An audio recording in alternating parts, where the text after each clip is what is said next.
Hi, Mickael here from PCL, and today I would like to explain you how to set up a brand new compressor. And in order to do the demonstration today, I will be using a brand new oil-free, silent 9-liter compressor.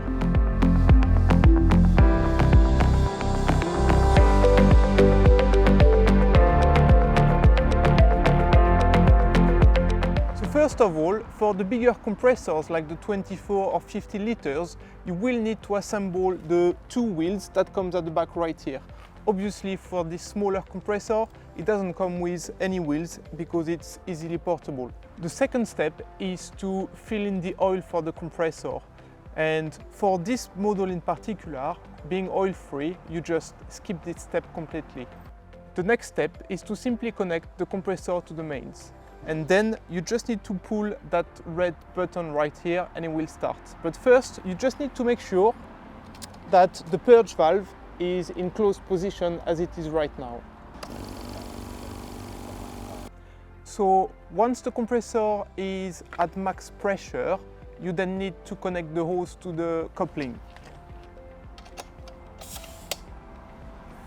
Now, all you need to do is to add an adapter to any of the tools you are about to use by making sure that you use PTFE tape to prevent any leaks. And you only need to connect it to your hose. In order to adjust the working pressure, you just need to turn clockwise or anti-clockwise the regulator on the compressor. It is very important to keep an eye on the gauges here to make sure the compressor is not under pressure or over pressure, as it could lead to component damage over time. During use, the compressor will automatically turn on and off in order to make sure that the pressure inside the tank stays constant. Once finished, just power off the compressor by pressing the red button. Let's now talk about a few tips to make sure you maintain your compressor correctly.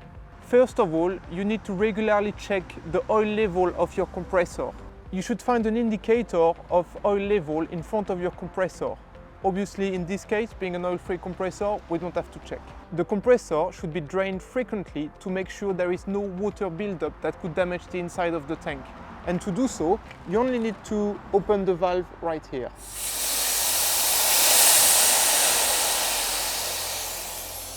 And make sure you close it once you're ready to fill it back in.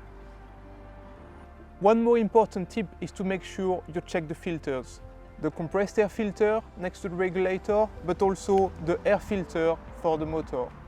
As well, you would need to regularly do an overall clean of the compressor. You can find more information about our range of compressors, about the technical aspect of them, and more tips on our website or our YouTube channel.